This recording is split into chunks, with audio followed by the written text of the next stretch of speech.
Hi everyone, welcome to WION Live broadcast from New York City. I'm your host, Susan Tehrani. First, we're going to look at this hour's headlines before we go straight into our first story.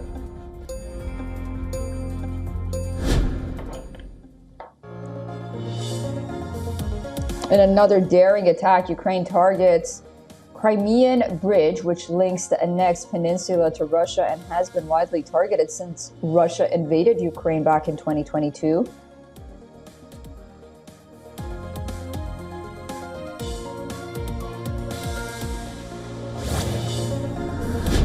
Ukraine's President Volodymyr Zelensky says that his country has been invited to a NATO summit later in June after earlier warning that it would be a victory for Russia if Kyiv was not there.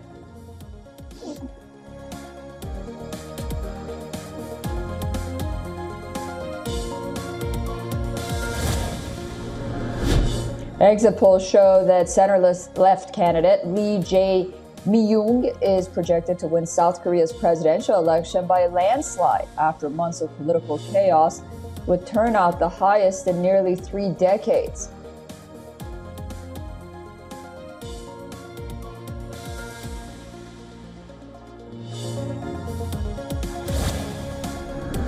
Rescuers said the Israeli military killed at least 27 people near a U.S.-backed aid center in Gaza, with the army reporting it had fired on suspects who advanced toward the troops.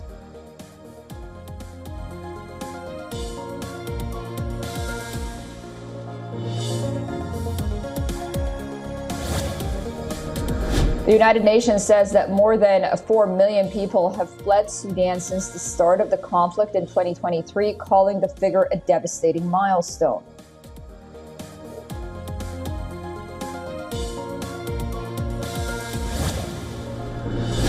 More than 200 Pakistani inmates escaped from a jail in the coastal city of Karachi after more than 20 earthquake tremors. Of the 2016 inmates that fled, around 87 have been caught, while the rest are still at large.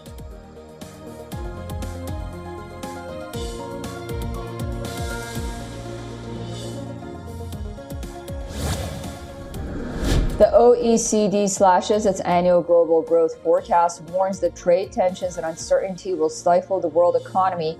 This, according to the U.S. economy, says that the U.S. economy will be hit hard.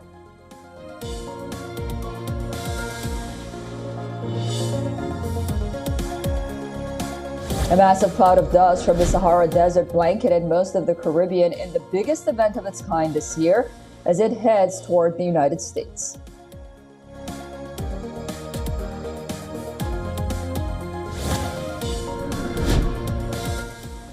A one-day international match between England and West Indies at the Oval has been delayed due to nothing but a traffic jam. The visitors could not reach the stadium in time due to the heavy traffic in London.